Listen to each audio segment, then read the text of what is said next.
చంద్రబాబు కుట్రలు కుతంత్రాలు చిత్తూరు జిల్లా వాసులకు బాగా తెలుసునని, తిరుపతి ఉప ఎన్నికల్లో టీడీపీ అభ్యర్థిని ప్రకటించడం సిగ్గుచేటని ఏపీఐఏసీ చైర్పర్సన్ ఎమ్మెల్యే ఆర్కే రోజా ధ్వజమెత్తారు.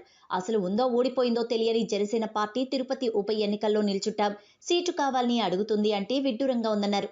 గ్రేటర్ హైదరాబాద్ ఎన్నికల నుంచి తప్పుకుంటాం, తిరుపతిలో సీటు ఇవ్వండి అని అడుగుతున్నారంటే మ్యాచ్ ఫిక్సింగ్లు చేసుకుంటున్నారా అంటూ ప్రశ్నించారు. ఎవరిన్ని కుట్రలు పన్నినా తిరుపతి ఉప ఎన్నికల్లో వైఎస్ఆర్సీపీ విజయం సాధిస్తుందని ధీమాను వ్యక్తం చేశారు. తిరుపతి ఎంపీగా గెలిచిన వైఎస్ఆర్సీపీ నేత బల్లి దుర్గాప్రసాద్ అనారోగ్యంతో చనిపోయారని, ఆ కుటుంబ సభ్యులు ఎన్నికలకు ఆసక్తి చూపకపోవడంతో వారికి ఒక నామినేటెడ్ ఎమ్మెల్సీ పదవి ఇవ్వాలని సీఎం నిర్ణయించారన్నారు. తిరుపతి ఎంపీ అభ్యర్థిగా ఒక యువకుడికి అవకాశం ఇవ్వాలని పార్టీ నిర్ణయించిందన్నారు. 2019లో వైఎస్ జగన్మోహన్ రెడ్డిని నమ్మిన ప్రజలు తిరుపతి ఎంపీ స్థానాన్ని వైఎస్ఆర్సీపీకి అందించారన్నారు.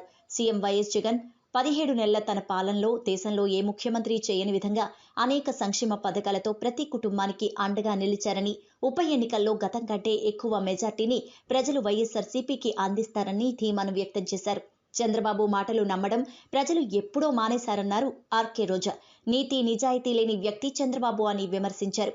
ప్రతిపక్షాలన్నీ ఎంత దిగజారుడు రాజకీయాలకు పాల్పడినా తిరుపతిలో వైఎస్ఆర్ కాంగ్రెస్ పార్టీతే గెలుపని రోజా ధీమాను వ్యక్తం చేశారు.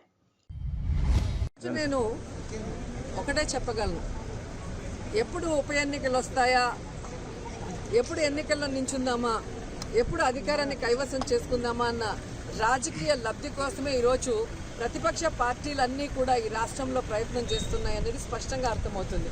ఇక్కడే కాదు, తెలంగాణలో కూడా అదే పరిస్థితి.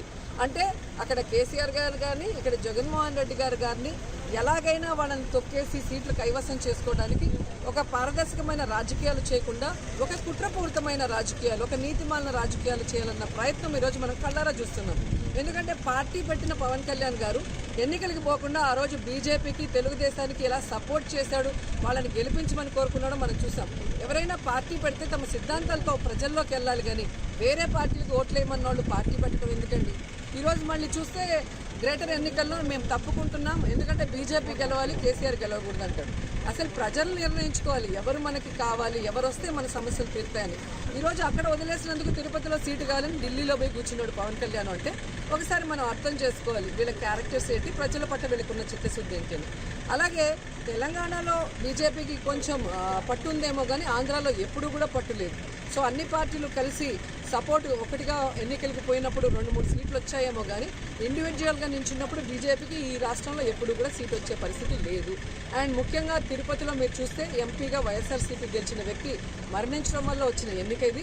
అండ్ 2019లోనే జగన్ గారి మీద అంత నమ్మకం పెట్టుకున్న ప్రజలు ఈ 16 నెలల్లో ఈ దేశంలో ఏ ముఖ్యమంత్రి చేయనటువంటి విధంగా అనేక సంక్షేమ కార్యక్రమాలు చేసి మరి దేశంలోనే బెస్ట్ సీఎంలో 3వ స్థానం సంపాదించారు.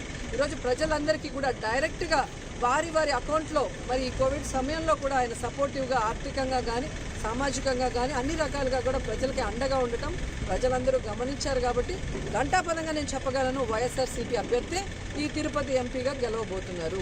ఎవరు ఎన్ని కుట్రలు పడినా, ఎవరు ఎన్ని డాన్సులు వేసినా, ఎవరు ఎన్ని వాళ్ళ పచ్చ ఛానల్లో ఎన్ని చూపించుకున్నా కూడా ప్రజలు నమ్మే పరిస్థితి లేదు. ఎందుకంటే 2019 ముందు గ్రాఫిక్లు చూపించి ప్రజలకి ఏదేదో మాయమాటలు చెప్పి ఎన్నికల ముందు పసుపు కుంకుమ అంటూ కూడా ఎన్నో రకాల డ్రామాలు ఆడారు చంద్రబాబు నాయుడు. కానీ ఏ విధంగా ప్రజలు బుద్ధి చెప్పారో మనం చూసాం. అండ్ అమరావతిని ఎంతో అద్భుతంగా తీర్చిదిద్దానన్న చంద్రబాబు నాయుడు అదే అమరావతిలో ఉన్న 2 ఎమ్మెల్యే సీట్లు మరి ఏ విధంగా వైఎస్ఆర్సీపీ కైవసం చేసుకుందో మనం చూసాం. కాబట్టి ప్రజలకు తెలుసు వాళ్ళు ఎవరి వల్ల కష్టాలు దూరమై సంతోషంగా ఉన్నారు అని. ఛానల్స్లో వచ్చిన ప్రతిదీ కూడా ప్రజలు ఈరోజు నమ్మే పరిస్థితి లేదు. సోషల్ మీడియా అనేది ఉంది. సో దాని ద్వారా జరుగుతున్న ప్రతి నిజాన్ని కూడా తెలుసుకుంటున్నారు. అండ్ చిత్తూరు జిల్లా వాళ్ళకి ఇక్కడున్న బీజేపీ కానీ, జనసేన కానీ, తెలుగుదేశం పార్టీ కానీ ఏం చేసింది, ఈరోజు జగన్మోహన్ రెడ్డి గారు వాళ్ళకి ఏం చేశారనేది వాళ్ళు బేరీస్ వేసుకుంటారు. సో ఎటు చూసినా కూడా 100% వైఎస్ఆర్సీపీ గెలవబోతుంది.